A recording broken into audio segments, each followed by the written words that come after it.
2008ஆம் ஆண்டு மும்பை தீவிரவாத தாக்குதலில் குற்றம் சாட்டப்பட்ட தஹூர் ராணாவை இந்தியாவிடம் ஒப்படைக்க அமெரிக்க அதிபர் டொனால்டு டிரம்ப் ஒப்புக்கொண்டார்.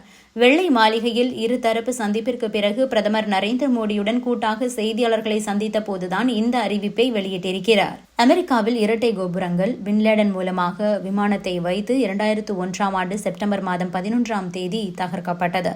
இந்த தாக்குதலை இப்போதும் உலகம் 9/11 என்று நினைவு கூறுகிறது. ஆனால் அதைவிட பல நூறு மடங்கு கொடூரமான தாக்குதலை இந்தியா சமாளித்தது. கடந்த 2008ஆம் ஆண்டு நவம்பர் மாதம் 26ஆம் தேதி லக்ஷர்-இ தொய்பா மூலம் மும்பையில் நடத்தப்பட்ட இந்த தாக்குதல் இந்திய வரலாற்றில் மிக மோசமான தாக்குதலாகும். லக்ஷர்-இ தொய்பா தீவிரவாத அமைப்பை சேர்ந்த 10 ஆயுதம் தாங்கிய தீவிரவாதிகள் கடல் வழியாக மீனவர்களை கொன்றுவிட்டு படகுகளை திருடிக் கொண்டு மும்பை வந்தனர்.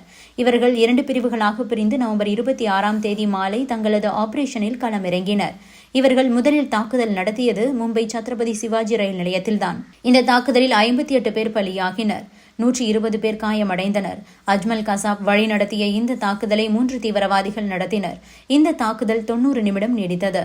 இந்த தாக்குதல் நடந்த 2 நிமிடத்தில் மும்பையில் முக்கியஸ்தர்கள், வெளிநாட்டினர் அதிகம் வசிக்கக்கூடிய நாரிமன் இல்லத்திலும் லெபட் கஃபேவிலும் தாக்குதல் நடத்தப்பட்டது. 25 பேர் வரை இந்த தாக்குதலில் பலியாகினர். இதில் இஸ்ரேலைச் சேர்ந்த 4 பேர் பலியாகினர் என்பதும் குறிப்பிடத்தக்கது. அதன் பின்பு தீவிரவாதிகள் வெளிநாட்டினர் வசிக்கும் பெரிய ஹோட்டல்களில் தாக்குதல் நடத்தினர். தாஜ் ஹோட்டல், ஓரியன்ட் ஹோட்டல் ஆகிய ஹோட்டல்களில் தாக்குதல் நடத்தப்பட்டது. இதில் தீவிரவாத எதிர்ப்பு படை ஸ்பெஷலிஸ்ட் ஹேமந்த் கார்கரே உள்ளிட்ட முக்கிய ராணுவ வீரர்களும் கொலை செய்யப்பட்டனர். இதில் தாஜ் ஹோட்டலிலும் ஓரியன்ட் ஹோட்டலிலும் நடந்த தாக்குதலில்தான் மிகப்பெரிய போராட்டமாக மாறியது. ஹோட்டலுக்குள்ளே பிணைய கைதிகள் 100 கணக்கில் பிடித்து வைக்கப்பட்டிருந்தனர். பலர் இதில் வெளிநாட்டினர். பாதுகாப்பு படை வீரர்கள் 3 நாட்களாக இவர்களை மீட்கவும் தீவிரவாதிகளை சுட்டுக் கொல்லவும் போராடினர். இந்த தாக்குதலில் தஹூர் ராணாவின் பங்கு ரொம்பவே முக்கியமானது. இந்தியாவிற்குள் தீவிரவாதிகள் நுழைய வழி போட்டு கொடுத்தவன் இவன்தான். அதற்கான பிளான்களை வகுக்க காரணமாக இருந்தவனும் இந்த தஹூர் ராணாதான். 2008ஆம் ஆண்டு மும்பை தீவிரவாத தாக்குதலில் குற்றம் சாட்டப்பட்ட தஹூர் ராணாவை இந்தியாவிடம் ஒப்படைக்க அமெரிக்க அதிபர் டொனால்டு டிரம்ப் ஒப்புக்கொண்டார். வெள்ளை மாளிகையில் இருதரப்பு சந்திப்பிற்கு பிறகு பிரதமர் நரேந்திர மோடியுடன் கூட்டாக செய்தியாளர்கள் சந்திப்பின் போது இந்த அறிவிப்பு வெளியிடப்பட்டது.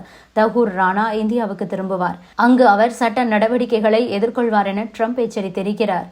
பாகிஸ்தானை பூர்வீகமாக கொண்ட கனடிய குடிமகன் தான் தஹூர் ராணா. தடை செய்யப்பட்ட லக்ஷர்-இ தொய்பாவை ஆதரித்ததற்காக அமெரிக்காவில் தண்டிக்கப்பட்டார். அவரை நாடு கடத்த வேண்டும் என்பது இந்தியாவில் இருந்து நீண்ட காலமாக வைக்கப்படும் ஒரு கோரிக்கை. இந்தியாவில் அவர் மீது வழக்கு தொடுக்கப்படும்.